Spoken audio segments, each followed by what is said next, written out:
ఢిల్లీలో బీజేపీ రాష్ట్ర నాయకుడిపై గుడ్డు విసిరిన ఘటనను ప్రధానమంత్రి నరేంద్ర మోడీ నివాసం ముందు కాంగ్రెస్ కార్యకర్తలు చేపట్టిన నిరసనను ఖండిస్తూ శుక్రవారం నగరంలోని డాక్టర్ పునీత్ సర్కిల్ వద్ద భారతీయ జనతా పార్టీ విజయనగరం జిల్లా విభాగం భారీ నిరసన చేపట్టింది. కార్యకర్తలు నిరసనలో పాల్గొని కాంగ్రెస్కు వ్యతిరేకంగా నినాదాలు చేశారు.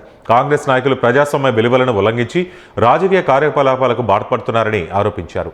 ఈ సందర్భంగా బీజేపీ జిల్లా యూనిట్ అధ్యక్షుడు సంజీవరెడ్డి మాట్లాడుతూ బీజేపీ రాష్ట్ర నాయకుడిపై గుడ్లు విసిరి దాడి చేయడం ఖండనీయమని అన్నారు. ప్రధానమంత్రి నరేంద్ర మోడీ నివాసం ముందు నిరసనలు జరిగాయి మరియు భద్రతా ఏర్పాట్లను ఉల్లంఘించారు. ఈ ఉల్లంఘన దేశ భద్రతకు, రాజ్యాంగానికి వ్యతిరేకమైన చర్య అని ఆయన విమర్శించారు. ఈ నిరసనలో పార్టీ నేతలు అశోక్ జీరే, శంకర్ మేటి, కొట్రేష్, సందీప్ సింగ్ తదితరులు పాల్గొన్నారు.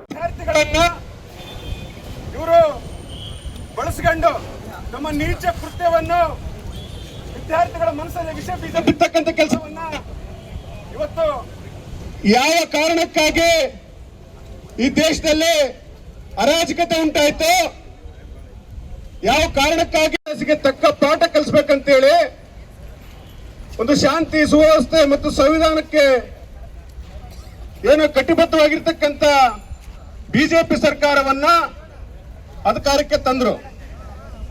ಅಲ್ಲಿಂದ ಇಲ್ಲಿವರೆಗೂ ಕೂಡ ಈ ದೇಶ ಶಾಂತಿ ಸುವ್ಯವಸ್ಥೆಯಿಂದ ಸರ್ವರಿಗೂ ಸಮಬಾಳ ಸಮತಾಳು ಎನ್ನುವಂತೆ